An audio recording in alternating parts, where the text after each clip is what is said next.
Assalamualaikum warahmatullahi wabarakatuh. Berjumpa lagi dalam mata perkuliahan Filsafat Pendidikan Matematika. Di sini saya akan menjelaskan materi tentang sistem bilangan dan geometri. Sebelumnya, saya akan memperkenalkan diri saya terlebih dahulu. Perkenalkan, nama saya Nurlina Karunia Putri dengan NIM 126 204 202 118. Sebelum lanjut ke materi, saya akan membacakan pokok-pokok materi yang akan saya bahas, yaitu konsep dan sistem bilangan, konsep aljabar, dan yang terakhir konsep geometri. Yang pertama, konsep dan sistem bilangan. Konsep dan sistem bilangan yang pertama adalah angka Hindu-Arab. Angka yang kita gunakan sekarang ini disebut angka Arab atau angka Hindu-Arab dan berasal dari India kemudian berkembang di Arab. Catatan Arab yang pertama menjelaskan angka Hindu tersebut adalah Algorithmi de Numero Indorum. Terjemahan Latin dari karya Al-Khwarizmi pada tahun 1780 sampai 1850. Dari bagian barat kawasan Islam, angka Hindu-Arab beserta sistem desimalnya masuk ke Eropa. Yang terpenting oleh Fibonacci pada tahun 1170 sampai 1240 dengan buku Liber Abaci tahun 1202. B. Bilangan pecahan dan desimal. Menurut catatan sejarah, perkembangan bilangan pecahan tertua mungkin dimulai di Mesir kuno. Brahmagupta dalam Brahmasputa Siddhanta menjelaskan tentang penulisan dan perhitungan bilangan pecahan. Al-Khalasadi pada tahun 1412 sampai 1486 adalah orang yang pertama menulis tanda garis horizontal antara pembilang dan penyebut. Namun, Jeff Miller menyebut nama Al-Hazar pada abad ke-12. C. Bilangan negatif. Diduga bangsa Mesir kuno telah mengenal bilangan negatif. Bilangan positif dengan lambang kaki mengarah ke kiri, sedangkan bilangan negatif ditandai dengan kaki melangkah ke kanan. Matematikawan Cina kuno belum menerima bilangan negatif sebagai penyelesaian suatu persamaan, bahkan matematikawan Yunani kuno hampir dalam setiap bukunya tidak memberikan penyelesaian bilangan negatif. D. Bilangan irasional.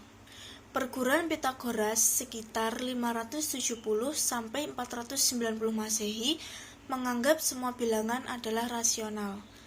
Matematikawan India kuno memperlakukan agar bilangan bukan kuadrat sebagai bilangan juga.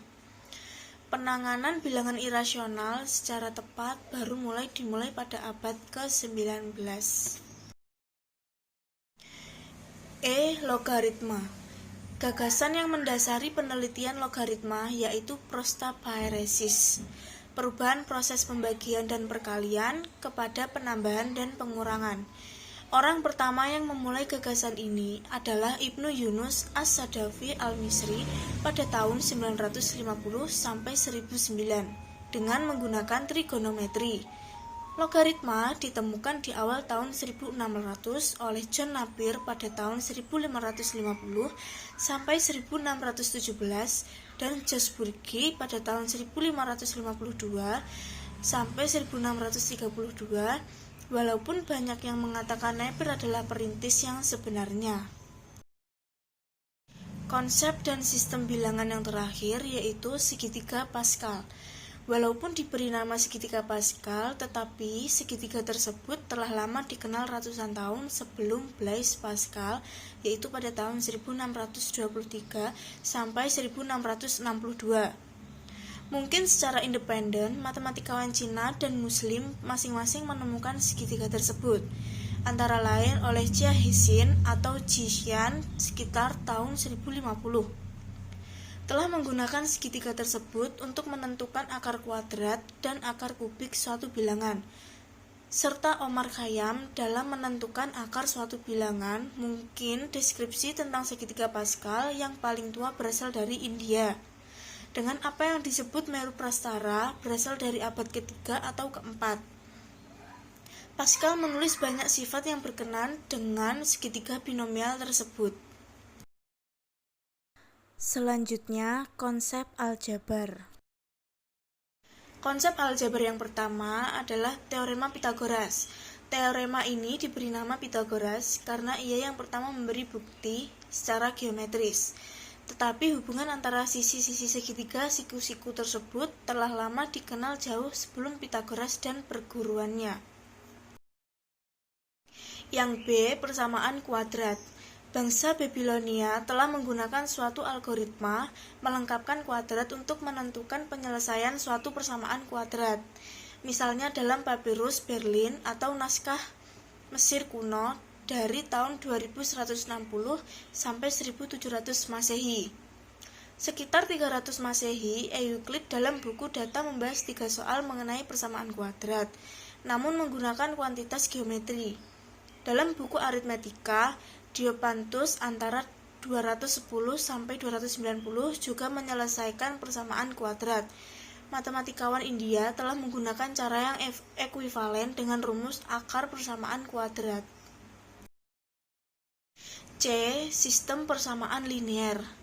Babilonia diketahui yang pertama mengenal dan menulis tentang sistem persamaan. Pada sebuah batu tertulis bangsa Babilonia dari masa 300 Masehi. Termuat sebuah soal yang berkaitan dengan sistem persamaan linear.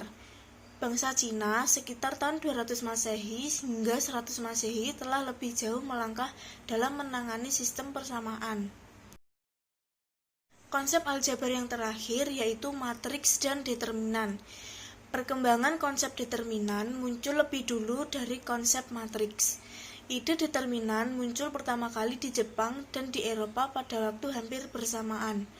Tetapi Sekikowa pada tahun 1642 sampai 1708 mempublikasikan lebih dulu di Jepang tahun 1683 lewat buku Method of Solving the Dissimulate Problem yang memuat metode matriks. Yang terakhir adalah konsep geometri. Sejarah peradaban paling kuno yang tercatat dalam sejarah adalah peradaban Babilonia. Dalam batu Susa yang ditemukan tahun 1936, terdapat perhitungan yang lebih teliti. Pada peradaban Mesir kuno, terdapat papirus Rin berisi masalah matematika dan pemecahannya, terkait dengan aritmetika dan geometri. Dari warisan sejarah geometri pada peradaban kuno, yang paling lestari pemanfaatannya hingga zaman modern adalah geometri dari Yunani kuno. Sumber dari warisan utama geometri Yunani kuno berasal dari Euclid dengan bukunya berjudul Elemen yang terdiri dari 13 buah buku. Selanjutnya, perkembangan terpenting bidang geometri terjadi pada masa peradaban Islam, Arab dan Persia, yaitu rintisan geometri non-Euclidean. Mengenai tema keliling, luas, dan volume dapat disebutkan salah satu mengenai persamaan Al-Mahani. Persamaan ini merupakan solusi bagaimana membagi sebuah bola menjadi 2 segmen bola dengan perbandingan volume yang diberikan. Sekian penjelasan materi dari saya. Terima kasih. Wassalamualaikum warahmatullahi wabarakatuh.